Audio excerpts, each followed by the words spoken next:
Hello and welcome to the Cambridge Marketing Podcast. This week we are talking all about brands, and I'm absolutely delighted to welcome back Daryl Fielding. Daryl has been on before and in fact has the most downloaded podcast of all the podcasts I have done. So welcome back, Daryl. Daryl has a portfolio brand career. She's also a charity CEO, and she's the author of the Brand Book, which she describes as a how-to guide. And it's becoming quite a definitive publication on branding and advertising. This year, Daryl was featured on the Channel 4 Mad Woman documentary, which I've got to ask more about in a minute, as someone shaping the advertising industry in a career that includes senior roles at agencies and brand owners. And Daryl has led strategies and implementation for global and UK brands, including the Labour Party, Ford, Dove, Cadbury's, Milka and Vodafone. So it's quite a portfolio that you bring to us. So if there was one person I could have invited on to do a sort of branding podcast, which I have to say has been quite a popular request from listeners, I'm delighted it's you, Daryl. Can we just start with what a brand is? Because it's one of those sort of guffy words that we throw around a lot in marketing. So how would you describe a brand? Yes, well, when I wrote the book, I decided I would do a bit of research and decided to Google, kind of what is a brand. And after about, there was about 14 million answers. So I thought, I'm going to write my own. So I think to keep it very, very simple, a brand is a combination of the product or service and the reputation that establish itself in the mind of your customer or user, that drives choice in that individual or obviously groups of individuals, that adds value to the organisation in some way. So to make it even simpler, it's the thing and what people think about the thing. So that's the simplest of definitions, I think. And I worry a little sometimes that brand becomes all very about the execution and the sizzle and the sort of the marketing and all of that. But actually, it is a very fundamental concept that it underpins almost every business and every organisation. And because it is what you do and what your reputation is. And there's not a chief executive in the world that doesn't fundamentally care about that.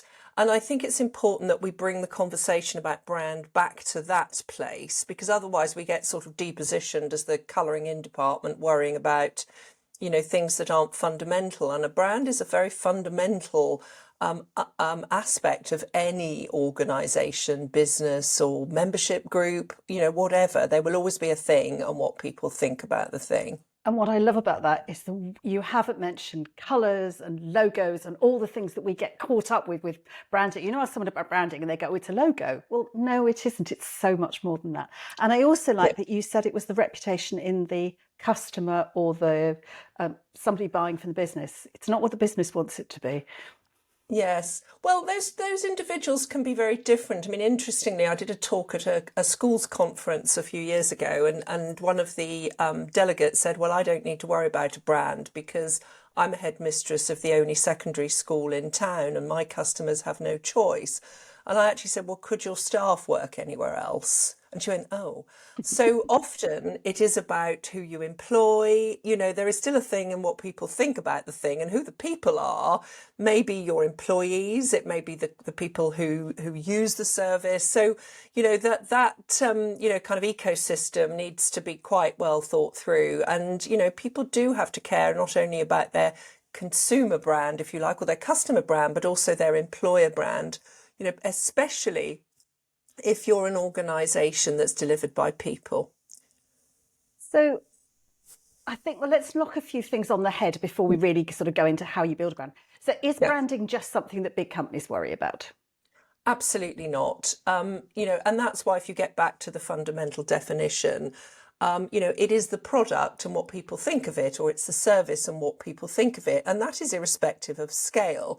In the book, I illustrate every example for somebody starting a restaurant in a seaside town, a small business. it could be a food truck. Do you know what I mean? It could be somebody baking cakes from home. They're still going to be doing or making something, and they still would hope that people have an expectation or a preference for that product or service that over time they will build. So I think the concept of brand is actually, scale neutral. I don't think it is only for big businesses at all. So if I was starting out and I thought I need a brand, where do I start? I'm making cakes at home or I'm starting a marketing college. Where do I start with brand? Well, I think you have to start with is what you're actually going to do. What's your product? Yeah. And if you are tossing up between baking cakes and starting a marketing school, you sort of might want to figure out, what your goals and ambitions are for both of those enterprises and pick one. But once you decide, right, I'm going to open a school or I'm going to start a business baking or open a restaurant, then you have, if you like, a starting point. At that point, you then have to answer some questions about, well, what sort of school cake restaurant is it? And what am I going to be competing with? And I think people don't spend enough time worrying about what else their customer could be spending their hard-earned money on. So, there's no point if you're in a seaside town opening a pizza restaurant if there are 20 pizza restaurants already there and the market is saturated. So have a good look at, the customer that you're seeking to serve and the competition, and then really sort of torture test, what you're intending to launch against that context. It may be, but very much rarer, is that your initiative is totally new to the world and you have no competition. Probably won't last, but it could be it's a totally new innovation. So you just have to figure out what it is we're going to do to start with, who your customers are and what they might want from a service such as that. And then you start to figure out, well, are we going to be a posh one? Are we going to be a cheap one? How are we going to position ourselves in this market to that customer? And you start to build, if you like, your positioning statement. Who are we aiming to use the product? What are their unmet needs or wants or desires that we're going to fulfill? How are we going to fulfill them? So you figure out, if you like, your position in the market for that service or product. Then you start to go, okay, what are we going to call it? And actually, it's really interesting because quite a lot of companies have started out being called something else. Amazon is actually the third name that Jeff Bezos picked for the company. And so, you would want a name that reflected to some degree, that position, whether you're going to be, Pizza Popolare or Pizza Premium or Posho's Pizza or whatever, you're going to have to figure out how does the name that you're going to call yourself help you to be preferred in the mind of your customer or to be chosen by your customer. So you then start to figure out all the other things that you're going to do that will create that product and that reputation. And there's quite a big list of those things. But first of all, what are you going to make or do? What are you going to call it? And once, and who are you serving with it, I think are the most fundamental things at the most basic. And then you start working on things like, what products are we going to make? We're going to make pizzas. Are they going to be organic? Are they going to be customizable? Are they going to be how are we going to go to market with this product? What's it going to be like? What products are we going to make? What products are we not going to make? You could be a vegan restaurant. We're never going to have anything from animals. Then you start to build out on all the other aspects of the brand, and that's quite a long list. So I could carry on talking for the next 30 minutes without interruption on that matter, but you might like to ask some specifics. So, if you're starting a business, that's pretty much what you have to do. So I think there's two things I come across when people are starting a business. One is that they either can't cut something out. I mean, how many times when somebody has a bright business idea and you say, who are you aiming it at? Who's your target market? Everybody. Oh, everyone. Yeah. And that's such a big problem. And then the other thing you get people paralyzed with is, I can't work out what the logo is or what colours I'm going to be. I just can't get into that sort of the visual element of it. And I suspect what you do matters less than doing the thinking, but I'd be interested what you feel. Yeah, I think you have to do the thinking up front. And actually, I find this when I get invited to assist businesses or advise. Everybody wants to rush straight to execution, and they're very reluctant to spend the time thinking through all of this sort of, theoretical or strategic aspects of it and making those strategic choices. We are going to be focused on families. We're not going to be focused on single people. We are going to be focused on holiday makers. We're not going to be focused on the local residents. You have to make those strategic choices to start with, because once you do, it makes all the other decisions faster. So you basically sort of go slowly and methodically to start with, and then you can go really, really fast. But to businesses who always seem to be in a mad tearing hurry, that feels like you're trying to slow things down. And I can promise you, you will know what colour you should be if you do the strategic thinking. Otherwise, it's like, well, the loudest voice in the room likes pink, so that's what we've got. So even a colour brand is much more thoughtful, I think, than people ever realise. What colour are your competitors? Do you choose to be the same as them, or do you choose to be different? You could choose to be the same because everybody in the category has to be a particular colour, for whatever reason. They're not obligations, they're choices. Or you could go, everybody else is green. I tell you what, we're going to be orange. It is and it seems very silly.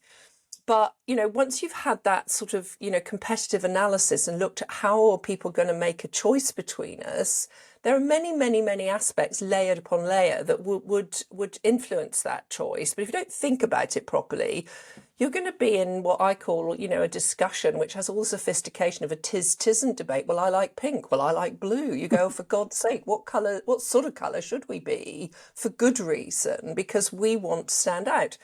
Interestingly, we did have exactly this discussion at Vodafone. Vodafone was red. Its competitors at the time were all sort of blue palette. And the organisation itself, we probably weren't going to not be red, but they were sort of trying to minimise the red because they felt it was a bit sort of garish. And I'm like, no, no, no, no, no. Red is a brand cue. We should retain that. We should fall in love with red. Red speaks to a lot of things about the kind of organisation that we are, and it's differentiating. So in our customer experience centre in the headquarters where we bought big corporate clients, I don't want a monochrome palette. I don't want to be overwhelming red, but I want some red in there. So, it sounds as though that's a rather, sort of trivial debate, but it was one that was had, in a very, very large company about how the colour it was should not be something that's sort of trying to diminish, but something that should be cherished. So you used the phrase brand cue. So can we Did explore? I? Or Yes, you did. What does that, I mean, I suspect it's obvious, but what does that actually mean and how does that mean in practice? Well, I think that you have certain things about a brand that the customer will recognise more than others. And I think those are the things that signal. It's a signal that it is your brand as opposed to another brand. And colour is huge. I mean, people diminish it. If you are an FMCG brand, the colour of your packaging is a fundamental brand aspect of your brand or brand equity. Cadbury purple. Cadbury have been to court over the use of their purple. It is a trademarked colour. And if you went down the chocolate aisle and wanted to pick a bar of milk chocolate, you would probably be, intuitively as a customer looking for the purple ones. Now everybody's purple aisle now because, purple has become a cue for milk chocolate. But that's an example of a brand cue. A triangular shape for Toblerone, for example, would be a very strong cue. And actually, there is, you don't get very many triangular chocolates. It's something that is, partially trademarked.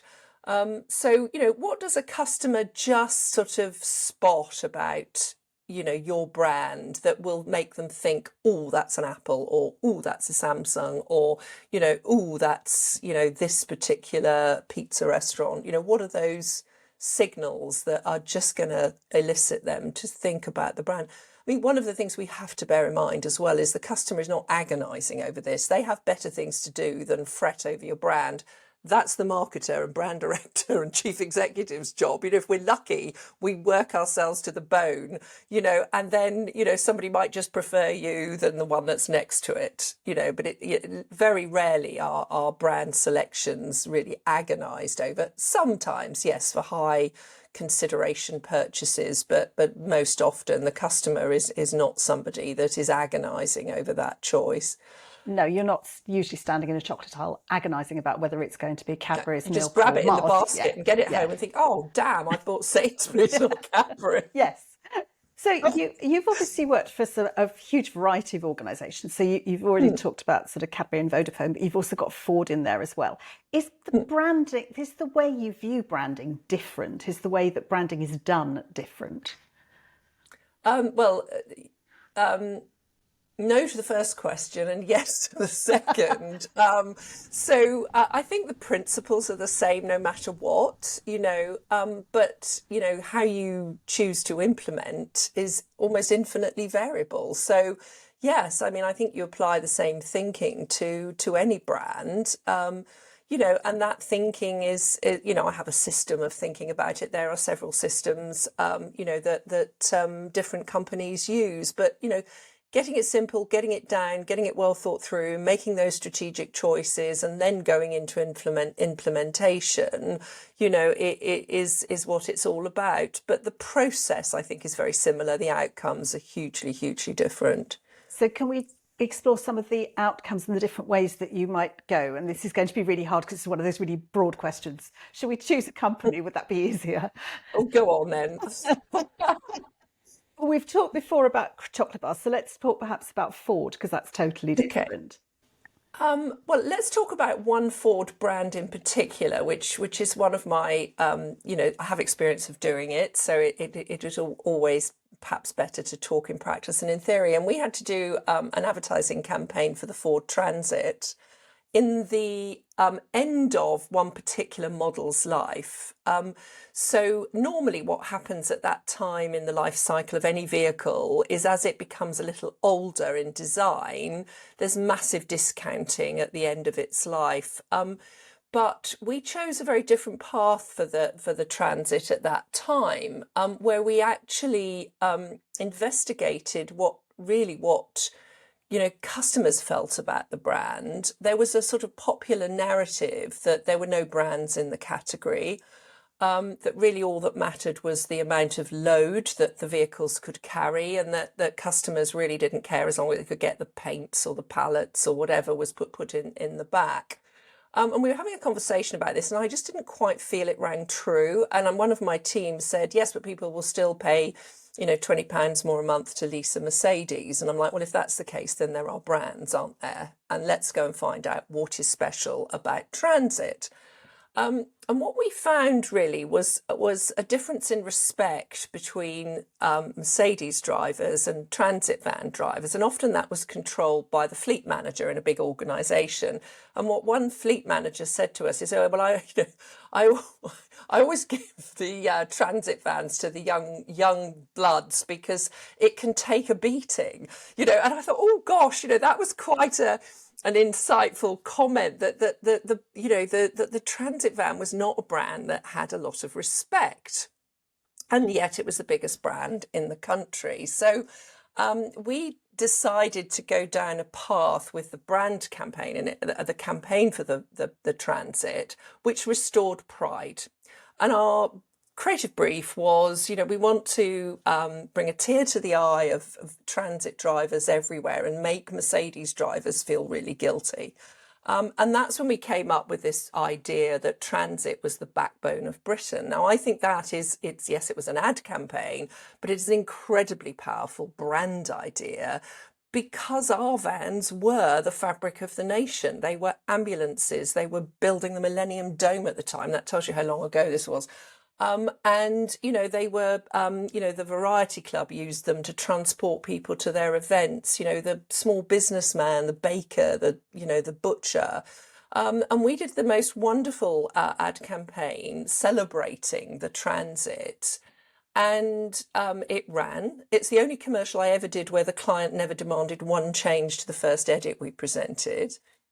Jack Nasser, who ran the Ford globally at the time, as a global chief executive of Ford, said it was the perfect commercial, which I thought was a great compliment. And even better, they didn't see the drop in sales before the vehicle ran out. And I think I'm right in saying that the estimated value of that lack of decline was about £500 million. Gosh. So, that was something that was well thought through. It was insight driven. It connected incredibly well with the nature of the product, and it did something to address its reputation. So, if you like that as an example of a piece of brand building, I think is really interesting. And I think I'm right in saying that they've actually resurrected that idea after, some years of not using it. I think they're back at it now, and I think it was a really an idea that could endure. It didn't so much, but I think they're now running it again.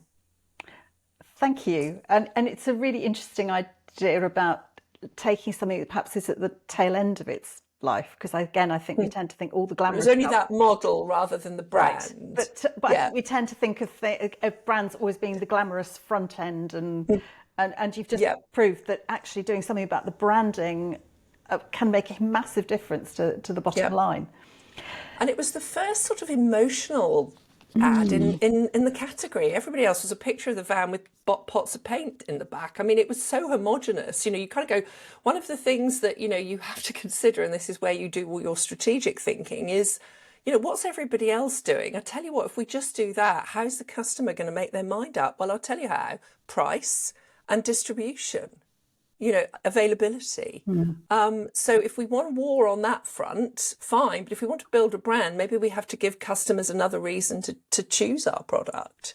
So it's back to this idea of selling the benefits, not the features, isn't it? You're selling the emotion around it, the ecosystem around it, not just the sort of this.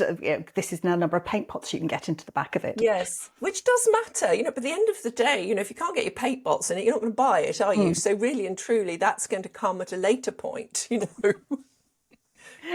unless you have got the biggest capacity, in which case you might take a different direction. But, if you're just advertising a hygiene factor, it's unlikely to help that top end consideration to be on the short list, So just to keep the width of the branding going, so we've gone for Ford.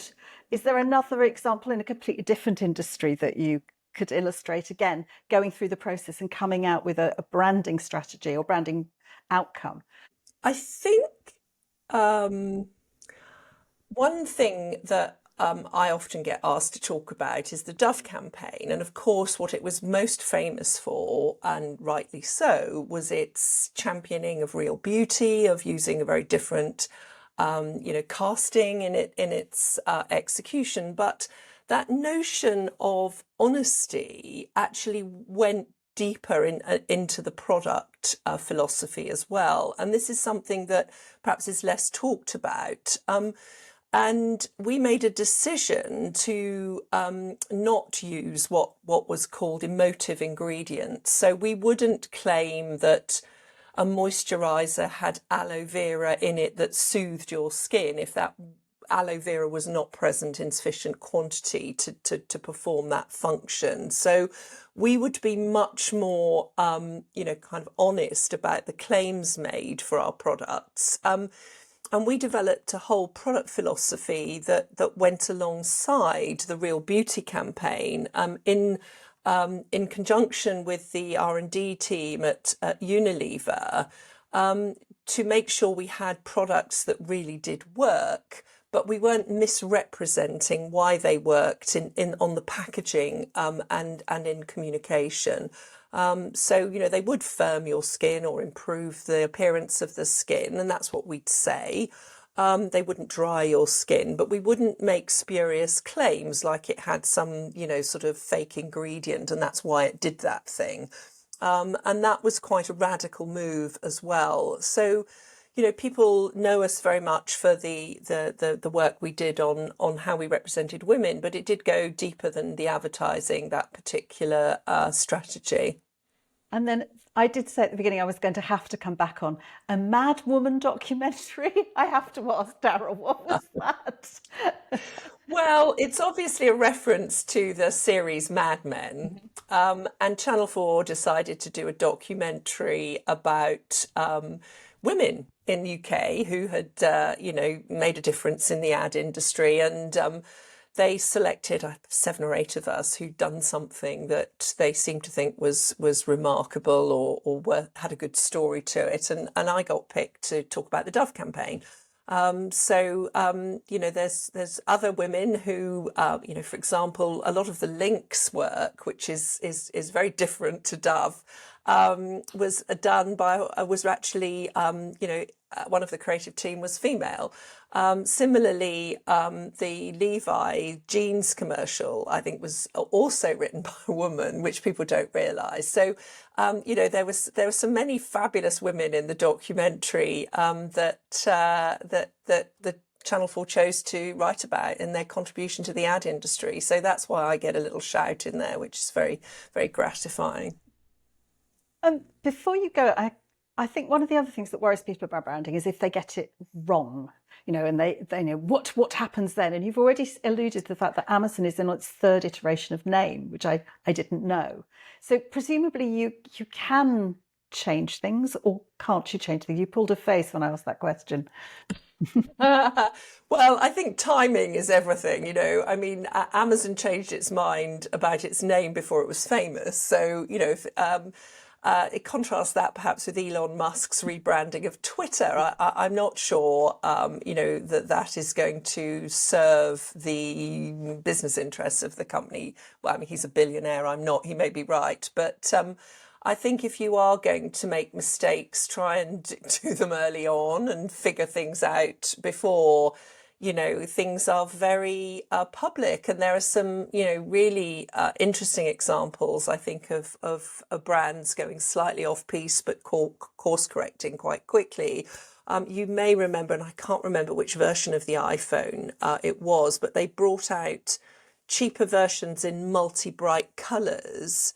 And it didn't do so well, and so I think they've reverted back to a slightly more sophisticated, more beautiful, rather than cheerful iteration of the iPhone, and I think they perhaps realised that that direction had not served them as well. I think the beginning of the end with BlackBerry was probably when they brought out a pink one. Now, that is my opinion, but some mistakes are fatal, and I think it just depends, how badly it impacts your reputation at that time. Very famous example of Gerald Ratner speaking at a dinner. He was a jeweler, for those that don't remember that brand. It was a high street jeweler retailer, and he said publicly that the products they made were crap. Now, I'm not going to be proposing to my girlfriend with a ring from a company that makes crap. And, that was a very injudicious remark that got widely reported by the press and actually did the business a huge disservice. This is in the days before social media. Now, reputation can be impacted really quickly at scale. So organisations do need to be very careful about what mistakes they make, but it's mostly about timing and scale. So yes, if you've got your strategy, you're less likely to make mistakes, and if you do, you sort of understand why they may be not quite as you'd hoped. And you can't be paralysed by fear and never do anything. You can't be overcautious, but you do have to be thoughtful. And if you do something that doesn't seem to serve the organisation or doesn't go well, you have to have a bit of a proper think about why did that happen, and not do it again unless it's absolutely catastrophic. And there have been examples in business history where there have been catastrophic errors. Try not to bet the farm. Try not to get the chief executive denigrating the product he makes. I mean, Yes. you'd think people would. People would get that. Yes, I mean, Ratner's never survived, did not It's survive. nothing by hashtag what is wrong with you people. Might get a following. I don't know. I'd hate to have all my mistakes paraded in public, so maybe that's why I'm not doing it. Yes, and you can also see an example of somewhere like a KFC where a chicken restaurant that didn't have any chicken, and they came back Yeah. within the brand voice of yes, we messed Yes. up, and handled Yes. it beautifully. Yes. Yeah. I think going into sort of silence or denial or trying to manipulate something, is generally not the best way to go if things are going a bit wrong. I think the public doesn't expect perfection, but they do expect, a respectful honesty much of the time. And I think, one can recover from a problem. I think where it is more difficult actually is where the problem affects what the public are actually using. So there was a problem some years ago with benzene in Perrier water, and of course that's going to have perhaps a more catastrophic impact on their sales. If it's something, perhaps more to do with the corporate reputation, it might not be so damaging to the sales. And I remember when I joined Kraft Foods, I joined shortly before they acquired Cadbury, which was a very unpopular acquisition in the UK. But the public were waving placards outside Westminster, but the sales of Cadbury didn't diminish at all. So that was interesting. But I think if there had been a problem with the product, if there's a problem with a product, then that reputation will affect your sales. Even if it's rectified, you're going to have to do quite a bit, I think, to rebuild trust in that product if what's happened and what's gone wrong affects the product. Now, it would be a big difference, I think, with KFC if they had no chicken than if they perhaps had chicken that had caused food poisoning, for example.